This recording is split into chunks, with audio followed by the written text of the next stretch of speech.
sage ayen ko be cogodi na ya sore bake ka kala bana bagato de la ka sage saga ka basita la menni ba kala ji kono o unana chogo mi doroibo kala ji kono o chogode la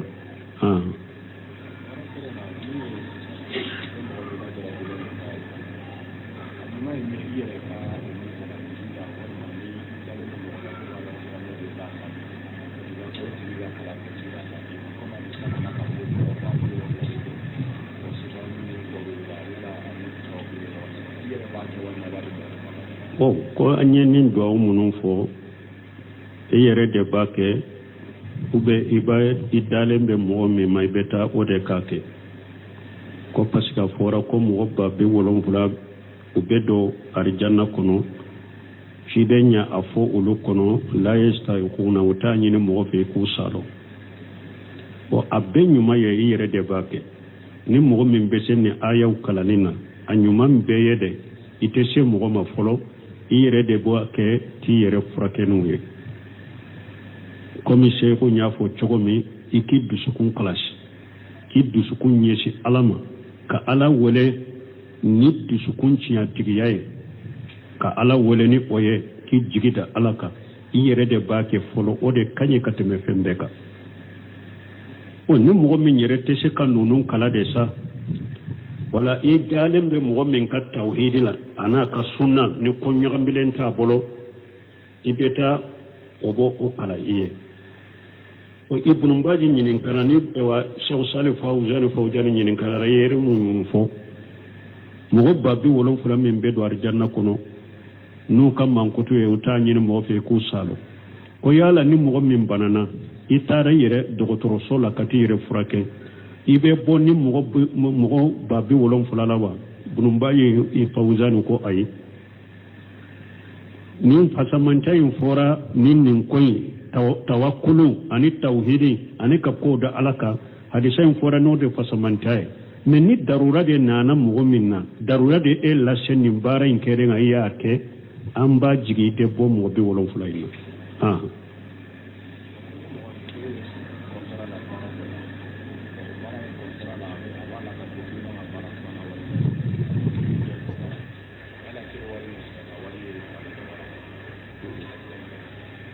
bo ko mo mi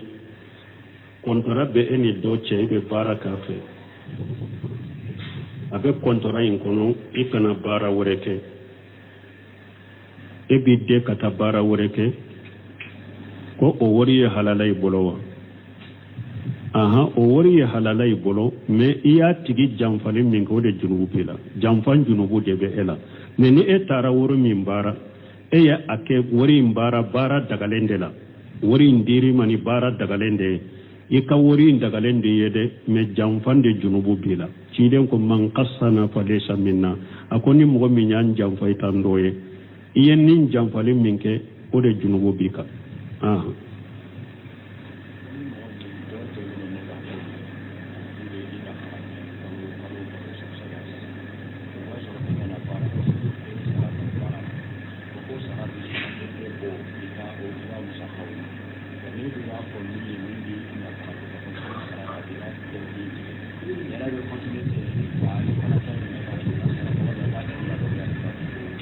Tigi sagaka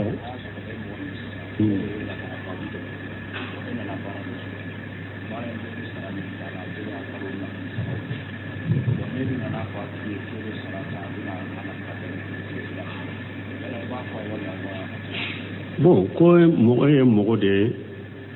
fende tunti bolo mo do jorani kan na fakati ko fenti bolo me ena na baraso atigi to kalama me ye bara min soro ibe sara minta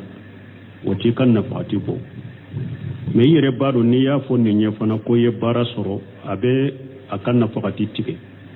iba fo de wa ube ebe continue ka bara la kale tamina ki yere dafana yere wa o na ya soro be sarati kono de ne bi na fakati de sani ka bara soro me ni ye bara soro ne bin tajo ayode saratika iko na fakati kenga sanin ka bara soro ninye bara soro ebi tajo na ya sura saratilembe ni nade ale bi nafagatire baara de ti bolo mais ni ye baara sɔrɔ don o don e yɛrɛ bɛ e yɛrɛ ta nin sarati de b'a ni ɲɔgɔn cɛ a tɛ daga i k'a janfa n'i ye baara sɔrɔ i b'a fɔ a ye de ne ye baara sɔrɔ mais baara in a ti n bɔ dɛ n bɛ sara nin hakɛ de la n'a ko a b'a continuer n'a ko min i nagasɛra ni min ye toujours n b'o dafa a b'o dafa wali muslimuna ala surutihim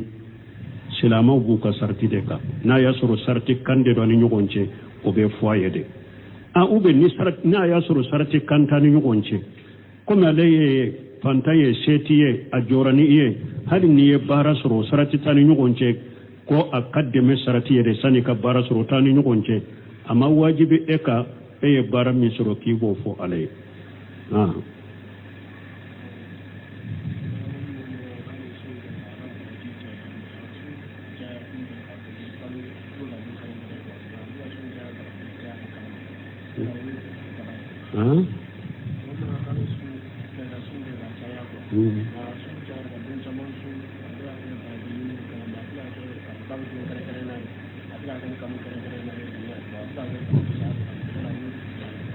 bon ko ni mɔgɔ min bɛ sun caya bon a ma sun caya fɛn wɛrɛ kama fo baraji ɲini mais a ma don kɛrɛkɛrɛn na o bɛ cogo di nafilasiw ka caya baasi t'o la wala i yɛrɛ ka nafila sun caya baasi t'o la o de y'a to ciden ko a ko hari fondankɛ min ma se sɔrɔ ka muso furu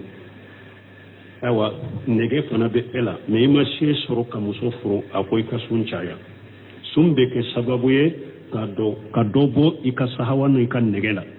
ka bila hakɛ la ko i ka sun caya de baasi t'o la parce que sun caya dan ye mun ye nafila sun dan ye de i ka dɔn sun i ka dɔn bila dawuda ka sun cogo ka dɔn sun ka dɔn bila ni mɔgɔ o mɔgɔ ka nafila sun cayara cogo cogo kɔni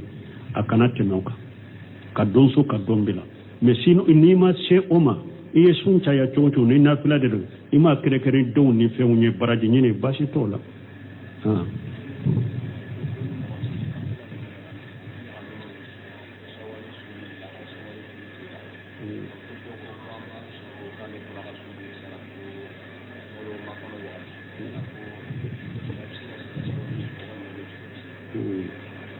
bon ko ewa min ye tile wɔɔrɔ so sunkalo kɔfɛ tile wɔɔrɔ so a tɛ bɛn ka juru to la o ye ciden yɛrɛ ka hadisa de a ko man sama ramadana summa atba'u bi sitti min as-sawal kana ka siyami dahari ciden ko ni mɔgɔ min ye sunkalo so o kɔfɛ i ye tile wɔɔrɔ to a la a bɛ komi i ye san mugan so ciden yɛrɛ de ka hadisa ye nin ye sunkalo ewa tile wɔɔrɔ in tɛ se ka so ka sunkalo juru to i la parce que ciden ko ni ye sunkalo so de ni juru bɛ min na e ma sunkalo so ka ban wala tile wɔɔrɔ su tɛ bɛn nin ye ciden ka hadisa de dɔ taara subuha bila ye ko an ba esetu ko juru tun bɛ kɛ ale la ko a tɛ u sara ko fo sabani kɔnɔ dɔnni kama ko n'a y'a sɔrɔ an ba esetu ye farada suni yɛrɛ tɔ ye farada sarali tɔ ye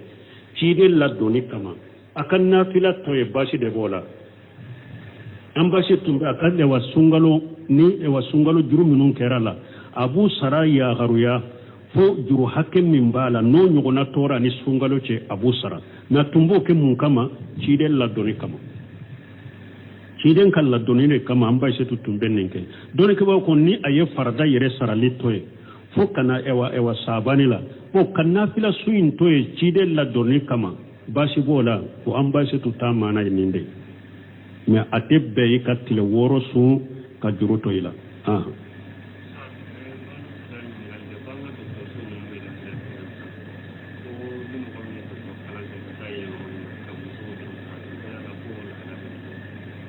bon ko dɔ ko an ka dɔgɔtɔrɔsow ka lahala bɛ cogo min ni muso min ye dɔgɔtɔrɔya kalan ka taa dɔgɔtɔrɔso la pour ka muso dɛmɛ jiginniw ni ka ko la o bɛ cogo di o ka ɲi dɛ muso ka kɛ cɛw cɛ la dɔɔnikɛbaaw ko a tɛ bɛn dɛ mais u ko ni darura nana n'a ye muso minnu bɛ dɔgɔtɔrɔya kalan pour ka ye dɔgɔtɔrɔsow la ni muso min nana fana bɛ se k'o dɛmɛ cogo min u bɛ kisi wali cɛw ka dɔn ka bɔ n'u ka furakɛli la cogo min muso minnu bɛ nin kɛ bon dɔgɔtɔrɔso in na i seko hakɛ e b'i yɛrɛ kɔlɔsi i k'i yɛrɛ sutura iseko hakela minye eni wali cew ka lankolonya ibi yere korosi iseko bela minye wali cew nyagami nyogonya ibi yere korosi isokola ubafo ni nilima darura fattaqullaha masatatu donc nonu na nyogona ka muso soro mimbe chaya muso nu o muso nyogona soro ka chaya dogotoro so kono nu be silama muso deme muso munun fana sutura lembe tay nu tafe wali ceku laje wali ceku frake nanye muso chaman soro dogotoro so la mumbe se ka jono ye o kanyo anyuman beyede muso ka muso frake udama cewu ka cewu frake udama komi saudiya nunu be cekomi Cheikh Albani ko ni yoro fana la ko amet jamana siye jamana minye barake min nunu nye ka saudiya jamana bo muso ni cete kala nyorola ate frake yorola muso nu damana kala nyoro cewu nu damana kala nyoro muso nu damana frake yoro cewu nu damana frake yoro ako jamana sima jono ye ni dawlatu saudiyate mamlakat arabia wala ode ye islamiya le siriye ni o soro la jamana kono muso ka dogotoro so ka ko dama dogotoro muso go frake cewu ka dogotoro so ka ko dama cewu go frake islamiya ye ninde islamiya le siriye ninde mais jamana munun be comme ka jamana ni ala mo no yanye folo ambe ala delala ko no yanye donc darura kama muso do fana ka do ucela nu be se ka balima muso de me chogomi o kanyo ye darura de ad darurat tubihu mahjurat darura be fen haramu de ulona daga mo ye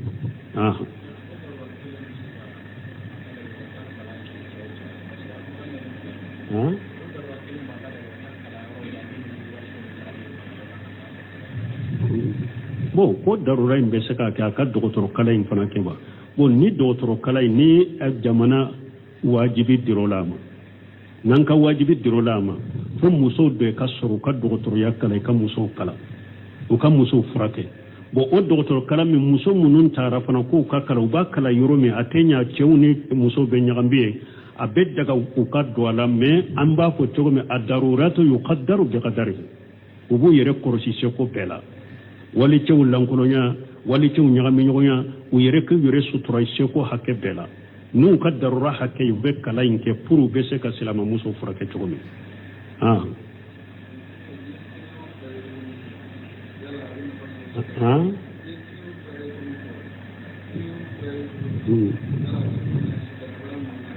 bo kwanye dabali fura chogomi ko dabali ya shetane bara de ko shetane u debila wala shetane bana bela o dabale bola anye furakali chogomi ko aba fula bedenya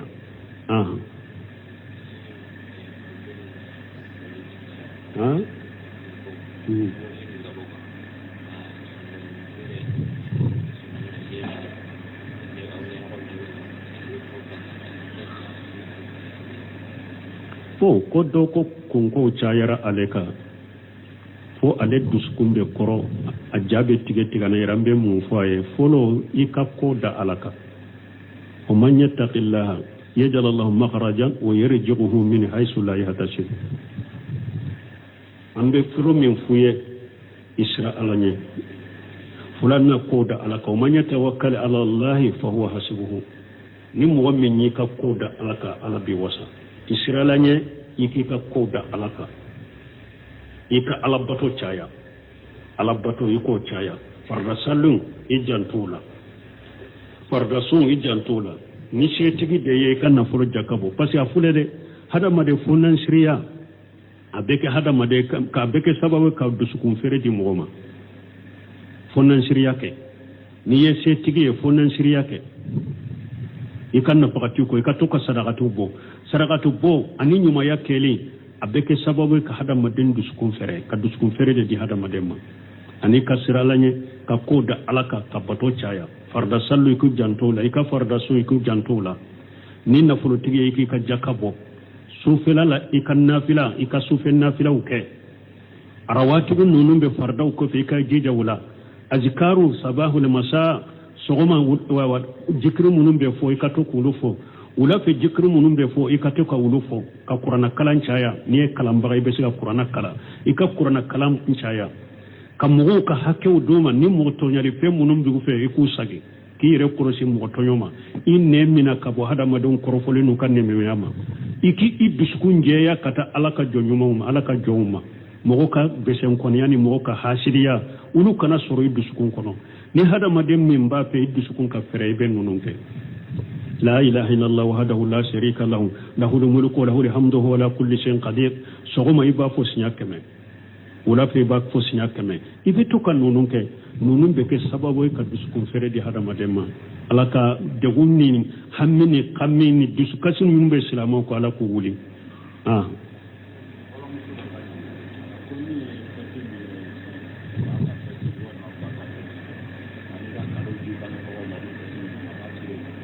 bon ko mun ye feti nonu ye ko fa ka feti ube ba ka feta ne ka karudi mo mo wala o ye bidiya o ye haramu ye minye sanyelema salirema umfa shi hake sanyelema anka feti ke ube ba shi hake sanyelema anka feti ke ube edendo sanyelema aba a feti ke nonu ye bidiya ye nonu ye haramu ye nonu ye nasaralla degede kiden ko man tasabbaha bi qaumin fa huwa minhum akum mu'min niye mu'minun la dege yu uluye nunum boran nasaraw de fe yahudani nasaraw de ka bara ni ne o ba fa mun na ere ani bereser ni nye yahudani nasaraw de ka bara ni silama min yera ola ye nasara la dege kala de ye haramu ke ye bidiya ke ate be silamiya sariya o ye alaka barika dake munye ani nisonja were iden dogo ku na wolola tile wolon fulana ni cedo saga fula faga ni musoro saga kelen faga saga in tobile ne saga in sogo tobile dumuni tobile ikam mo nyuma munun be ka sigi nyogo munun be fanta munun be iku wole u ka fare ka do ninde islamiya tay banna ne minye kwa sanyelema ube ewa sha ewa kalo ube ani bereste o ya haramu ya islamiya sanara har cide nyere tamin fulen ni no ba ke waya haramu yo ye bidiyai janko mo goreta abbe bidiyani haramu ni la sara dadege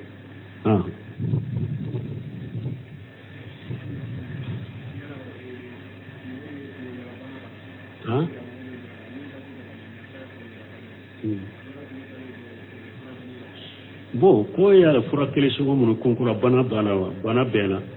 bana be farikoro bana be dusukun bana be qur'ana ba be furake wa nunazzilu min al-qur'an ma huwa fihi shifaa'u wa rahmatu lil mu'minina ni aya gorobalide wori to bunu semira rahimahullah aya udofo nya bido bila jonya aya udofo ko o aya nunu kala ni muso ni ewa tingile yara musoma ni o aya kala jikunu ya nyinin kade folo ko shika aya ube aya munu be do kerekelen be wa ni muso tingele yara nu be kala na be jigini no ya ako todo ako te hadisa salendo ola me aya saban yugo na fo ako ni muso tingele yara ni yo aya kala jila ka muso ka domi ala ka akono konaye akon ni ala ka jenye abe jigi no yala tuma ma yofo akon obedo tuma kom munale ni aya fo uyu la jarabi ko lajede obedo aya kono onuna zilu min alquran ma huwa shifaa'u onuna zilu min alquran ma huwa shifaa'u wa rahmatu lil mu'minina ala ko ale be fendo jigi qur'ana kono min ni fura bala ani nema mu'minuye wala qur'ana yurobbe fura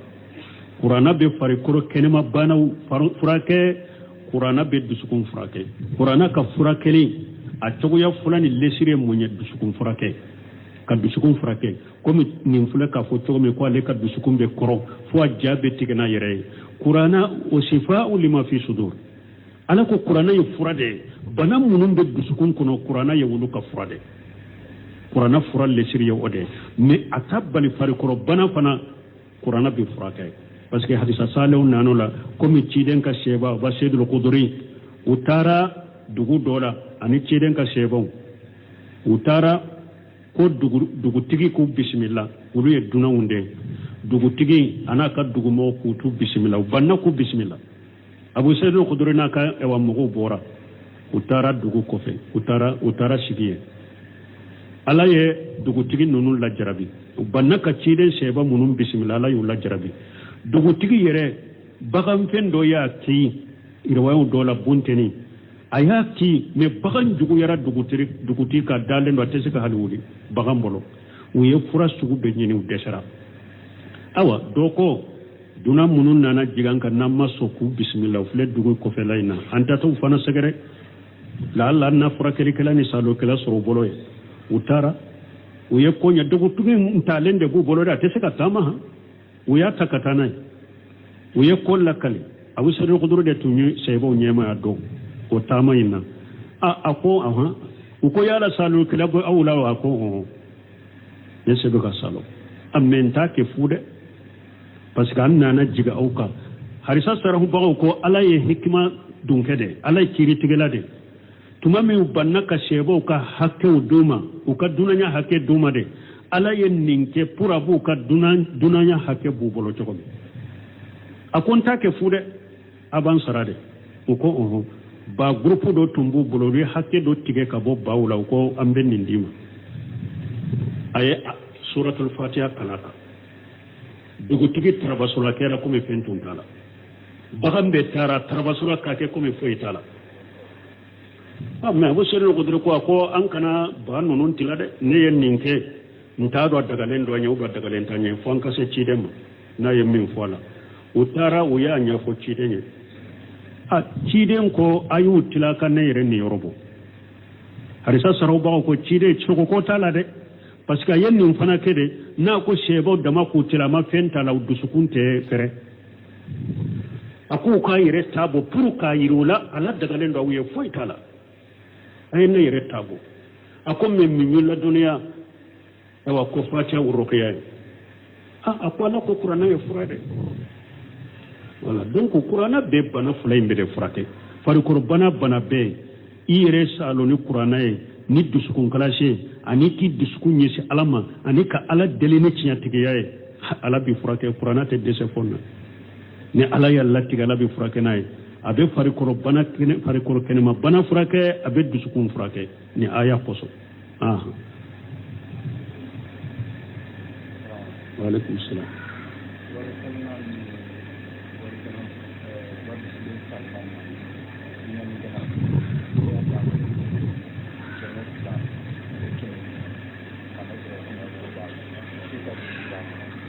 bo ko wori falena munun be sisa mana defo be wori mununna no ba fale be do bola o be do iriba kono wa doni ke ba ko be do iriba kono na be to ko ni de shefa e abe do shefa to de bala be do ate daga ko chaya nyonya ko parce que ni kun tigelendo u be ni wori kana ako ashinyera de wa ashinyelendo ewa kwa bu fare nyonya ku chaya nyugonye ubeye sefa de ubebe du gouvernement bu bemina ate daga doni ke ko wori koroni wori ewa kurami mbese ka fale ka bo nyugona misali la faramali tunte malewa umo biwa barate keno e umake ko me papiewa ka faramali ke ka sefa ke faramali korolembe mun bolo harina kacha ka sabolo oye wori tugunya o kera ko me mina otewa dori ke bawo ko wori korellen ni wori kuram min be sega fara nyugo no o sugude ku chaya parce que ninte wori yala tuguni me fengo fembe wori yala hari bi abe mina banke wala abe mina gouvernement bolo sefa to de bala ate daga ku chaya nyugo ye ina beta banki de la ni na tara banki la ba fale wo doni ke bawo ko ni banki yere de do tige ka bolo te sagola obe ulude ka ede ka hakke mina ni la obe ulude ka fente e ka wala me ayere ku fale nyugo no ku chaya o te daga bese fade subhanakallahumma rabbana bihamdi ayun kalanto ko nenno mo do bu kala be sadi ayen ko be chogodi na ya sure bake ka kala bana bagato de la ka sagi saga ka basita la menni ba kala ji kono o unana chogo mi doroibo kala ji kono o chogode la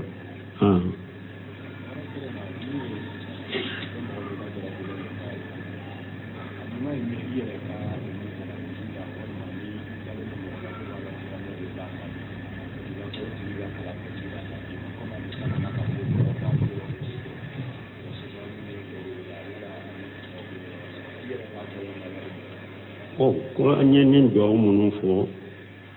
e yere de bake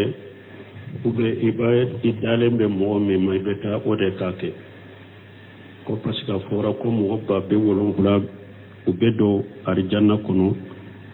fidenya afo ulu kono la yesta yukuna utanyi ni mo fe ku salo o abenyu maye yere de bake ni mo mi mbese ni ayaw kalanina anyuma mbeyede itese mo ma folo yere de bake ti yere frakenuye komi seko nyafo chogomi iki dusukun kalashi ki dusukun yeshi alama ka ala wele ni dusukun ciya tigiyaye ka ala wele ni oye ki jigida alaka yere de bake folo ode kanye kateme fembeka o ni mo min yere tese kan nunun kala de sa wala i dalem be mo min ka tauhidina ana ka sunna ni kunya gambilen ta bolo ibeta obo o kala iye o ibn baji nyinin karani bewa Sheikh Salih Fawzan nyinin karara yere mun fo mo babbi wolon fula min be do arjanna kono nu kam man kutu e uta nyini mo fe ku salo o yala ni mo min banana itara yere dogotoro sola katire furake ibe bonni mo babbi wolon fula lawa ibn baji Fawzan ko ayi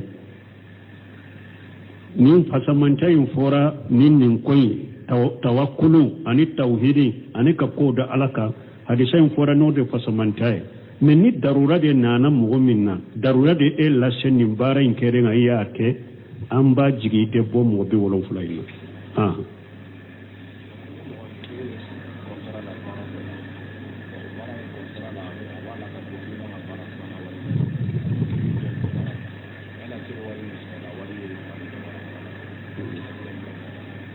bo ko mo mi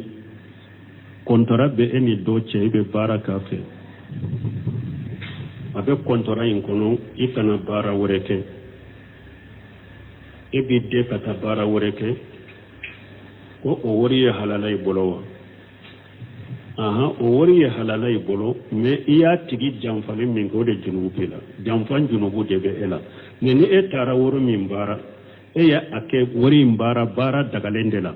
wori ndiri mani bara dagalende ika wori dagalende yede me jamfande junubu bila ciden ko man qassana fa laysa minna akoni mo mi nyan jamfay tandoye yen nin jamfale minke o de junubu bika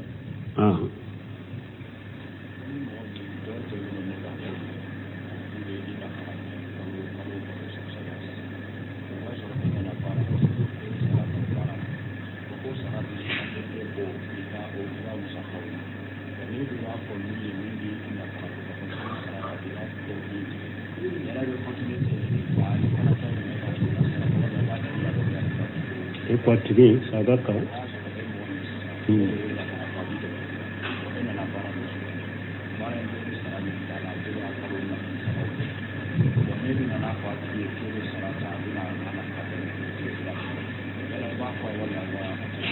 Bon, ko mogo de fende tunti bolo mogo do jorani kan nafakati ko fenti bolo me ena na baraso atigito kalama me ye bara mi so ibe saraminta woti kan nafakati bo me yere baro ni ya fo ni nyefona ko ye baraso abe akan nafakati tige iba fo de wa ube ebe continue ka barala kale tamina ki yere dafana yere wa o na ya soro be sarati korode nebi na fakati de sani ka baraso meni baraso nebi ntajo ayode saratika iko na fakati kenka sani ka baraso ninye baraso ebi tajo na ya soro sarati lembe ni nade abe alebi na fakati de bara de tibolo ne baraso dongodo eyerebe eyereta ni sarati de bani nyugonche ate daga ika jamfa ni bara soro iba foyede ne bara soro me barai atimbode mbe sarani hakede la na ko ba kontina na ko mi ina kasara ni mi tusuru mbo dafa wal muslimuna ala surutihim silama bu ka sarti de ka na ya soro sarti kande do ni nyugonche o be foyede ube ni sarati na ya soro sarati kanta ni nyugonche koma le fantaye setiye ajorani ye hali ni bara soro sarati tani nyugonche ko a ka dɛmɛ sarati yɛrɛ sani ka baara sɔrɔ taa ni ɲɔgɔn cɛ a ma wajibi e ka e ye baara min sɔrɔ k'i b'o fɔ ala ye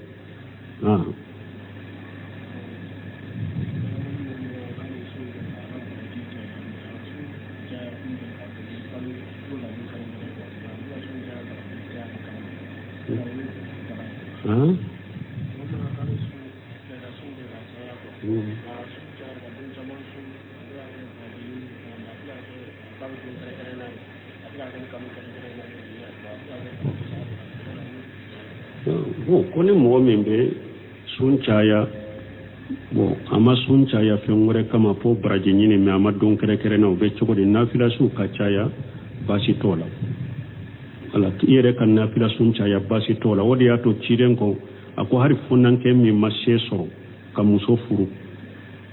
ayiwa nɛgɛ fana bɛ e la mɛ i ma se sɔrɔ ka muso furu a ko i ka sun caya sun bɛ kɛ sababu ye ka dɔ bɔ i ka sahawa n'o i ka nɛgɛ la k'a bila hakɛ la ko i ka sun caya de